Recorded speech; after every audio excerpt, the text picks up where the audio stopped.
আসসালামু আলাইকুম বন্ধুরা, আপনারা সব কেমন আছেন? আশা করি সবাই ভালো আছেন। নাজফালা কিচেনে আপনাদের সবাইকে স্বাগত। আজকে আবারও চলে এসেছি একটি নতুন রেসিপি নিয়ে। আজকের রেসিপি সুজি দিয়ে একটি অসাধারণ নাস্তা। সুজির এই রেসিপিটা বানাতে একেবারে সহজ, আবার অল্প উপকরণ দিয়ে তৈরি। চা বসিয়ে দিয়ে এই নাস্তাটা তৈরি করে নিতে পারবেন, খেতেও অসাধারণ। তো বন্ধুরা দেখুন আমি এই নাস্তাটা কিভাবে তৈরি করি। আপনারা দেখুন বন্ধুরা, প্রথম থেকে শেষ পর্যন্ত দেখার অনুরোধ রইল। আপনারা কেটে কেটে না দেখে প্লিজ বন্ধুরা প্রথম থেকে শেষ পর্যন্ত দেখবেন। আশা করি সবাইকে ভালো লাগবে। আর বন্ধুরা চলুন দেখে নিই কীভাবে আমি তৈরি করি। তো বন্ধুরা চলে এসেছি রেসিপিতে। এখানে দেখতেই পাচ্ছেন একটি কড়াই চাপিয়ে দিয়েছি। তারপরে আমি এখানে নিয়ে নিয়েছি 1 কাপ মতো সুজি। আমি এখানে 50 গ্রাম সুজি নিয়েছি। কাপটা কিন্তু ছোট বন্ধুরা, দেখুন একেবারে ছোট। আমি বড় কাপে নিয়ে নিই, বড় কাপ হলে পরে 100 গ্রাম হয়। তো বন্ধুরা দেখুন আমি এখানে 50 গ্রাম সুজি দিয়ে আমি এই নাস্তাটা তৈরি করে নেব। তারপরে আমি এখানে দিয়ে দিচ্ছি কড়াইয়ে 1 চামচ মতো ঘি দিয়ে দিচ্ছি। ঘিটা গরম হয়ে যাওয়ার পর দিয়ে দিচ্ছি সুজিটা আমি ঘিয়ের সঙ্গে ভালো করে নাড়াচাড়া করে নিচ্ছি। সুজিটাকে কিন্তু বন্ধুরা ভালো করে ভেজে নিতে হবে। তো সুজিটাকে আমি কিভাবে ভেজে নিচ্ছি দেখুন, এই যে দেখুন একেবারে লাল লাল করে ভেজে নেওয়া যাবে না, যে সুজির কাঁচা গন্ধটা থাকে সেই গন্ধটা চলে যায় সেইভাবে ভেজে নিতে হবে। তো আমার ভাজা হয়ে গিয়েছে। এরপরে আমি দিয়ে দিচ্ছি গরুর দুধ। তো আপনারা প্যাকেটের দুধও দিতে পারেন। তো দেখতেই পাচ্ছেন আমি দুধটা দিয়ে দিলাম পরিমাণ মতো। এখানে আমি দিয়ে দিচ্ছি স্বাদ মতো লবণটা দিয়ে দিলাম, দিয়ে নাড়াচাড়া করে নিচ্ছি। তো বন্ধুরা দেখুন এইভাবে আমি নাড়াচাড়া করে নিচ্ছি। বন্ধুরা সুজি দিয়ে অনেক রকমের রেসিপি তৈরি করা হয়। তো বন্ধুরা দেখতেই পাচ্ছেন নাস্তা থেকে মিষ্টি থেকে আবার পিঠা থেকে সব রকমেরই তৈরি করা হয়। তো বন্ধুরা দেখুন এটা আমার তৈরি হয়ে গিয়েছে, এটা আমি নামিয়ে নিয়েছি। তারপরে আমি একটি থালাতে নামিয়ে নিয়েছি, হালকা ঠান্ডা হয়ে গিয়েছে। তো হালকা ঠান্ডা হবে তখনই এই সুজিতে দিয়ে দিচ্ছি চিনির গুঁড়ো, চিনি আর একটি এলাচ গুঁড়ো দিয়ে দিয়েছি। তারপরে দিয়ে দিচ্ছি 1 চামচ মতো ঘি। এরপরে দেব 1 থেকে 2 চামচ মতো ময়দা দিয়ে খুব ভালো করে মেখে নেব। দিয়ে একটি ডো তৈরি করে নেব। আমরা যেমনভাবে আটা ময়দা মাখি সেইভাবেই মেখে নিচ্ছি। তো দেখুন এইভাবেই মেখে নিতে হবে। এই নাস্তাটা খেতে অপূর্ব আর একেবারে ঝটপট তৈরি করা হয়। তো বন্ধুরা দেখুন আমি কীভাবে তৈরি করি। একদিকে চা বসিয়ে দিয়ে এই নাস্তাটা তৈরি করে নিতে পারবেন। তো বন্ধুরা দেখুন এইভাবেই আমি একটি ডো তৈরি করে নিয়েছি। খুব সুন্দর একটি মোলায়েম ডো তৈরি হয়ে যাবে। এই যে দেখতেই পাচ্ছেন কতটা সুন্দরভাবে মাখা হয়েছে দেখুন, এই যে দেখুন। আর আপনারা এখানে যদি গুঁড়ো দুধ ব্যবহার করেন তো গুঁড়ো দুধ দিয়েও ব্যবহার করতে পারেন, খেতেও খুব ভালো লাগবে।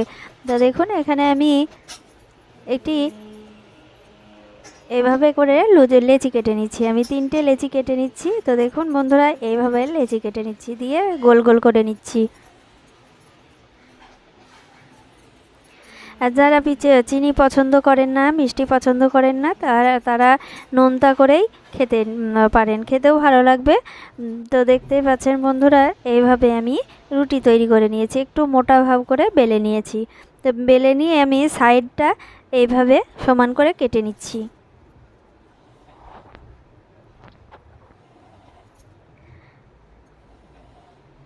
এগুলো বাদ দেবো না, এগুলো আমি আবার গোল করে নেব। গোল করে নিয়ে আবারও বেলে নেব।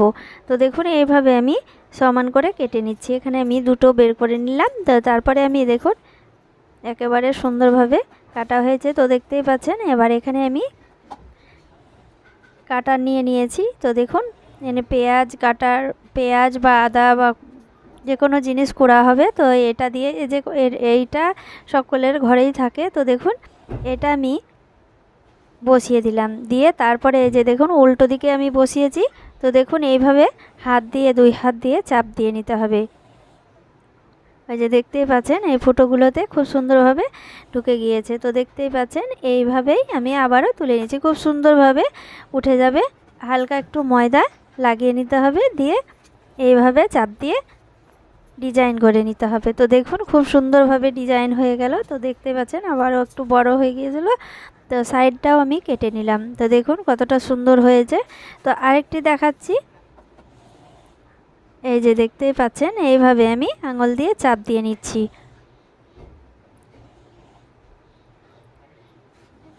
এইভাবে চাপ দিলে খুব সুন্দরভাবে ডিজাইনটা হয়ে যাবে।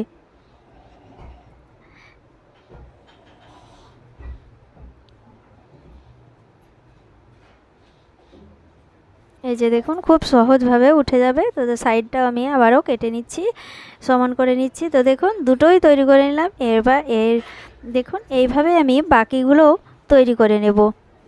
তো বন্ধুরা দেখতেই পাচ্ছেন এইভাবে আমি সবগুলোই তৈরি করে নিয়েছি। দেখতে কতটা সুন্দর হয়েছে। এই যে দেখুন এবার আমি ভেজে নেব। তো বন্ধুরা এখানে আমি কড়াই চাপিয়ে দিয়েছি পরিমাণ মতো তেল দিয়ে। তো তেলটাও গরম করে নিয়েছি। তারপরে আমি একে একে এগুলো নাস্তাগুলো তেলে ছেড়ে দিচ্ছি। তো দেখুন এইভাবে লাল লাল করে আমি ভেজে নেব। মিডিয়াম আঁচে ভেজে নিতে হবে, বেশি আঁচ দিলে তাড়াতাড়ি পুড়ে যাবে। আর এই নাস্তাগুলো খুব সুন্দরভাবে টইটুম্বর হয়ে ফুলে উঠবে। তো দেখুন কতটা সুন্দরভাবে ফুলে উঠেছে, আর কালারটাও খুব সুন্দরভাবে আসবে। আর আপনারা যদি সাদা সাদা করে খেতে চান, মানে অল্প ভাজা করে খেতে চান, তাহলেও আপনারা অল্প করে ভেজে নিতে পারেন।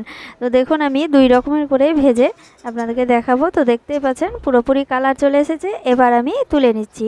এটা গরম অবস্থায় একটু নরম হয়ে থাকবে, ঠান্ডা হয়ে গেলে শক্ত হয়ে যাবে, তো খেতেও ভালো লাগবে। তো দেখতেই পাচ্ছেন এইভাবে আমি ভেজে নিলাম। তো বন্ধুরা দেখুন এইভাবে, এই যে দেখুন কালারটা দেখুন কতটা সুন্দর এসেছে, আর ডিজাইনগুলোও খুব সুন্দরভাবে বোঝা যাচ্ছে। এইভাবে আমি আবারও তেলে ছেড়ে দিচ্ছি। তো দেখতেই পাচ্ছেন এগুলোও খুব সুন্দর করে আমি ভেজে নেব। তো খুব সুন্দরভাবে দেখুন ফুলে উঠেছে, দেখতেও কতটা সুন্দর লাগছে। এইভাবে আপনারা বাড়িতে অবশ্যই তৈরি করবেন, দেখতে কতটা সুন্দর লাগছে। আর এই সময় বর্ষাকালের সময় অনেক রকমের পিঠে খাওয়া হয়।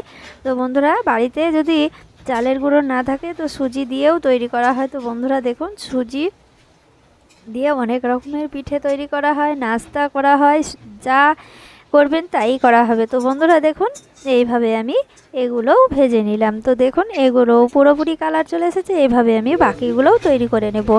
তো বাকিগুলোও তৈরি করে নেব। তো বন্ধুরা দেখুন আমি এখানে কতটা সুন্দরভাবে ভেজে নিয়েছি সবগুলোই।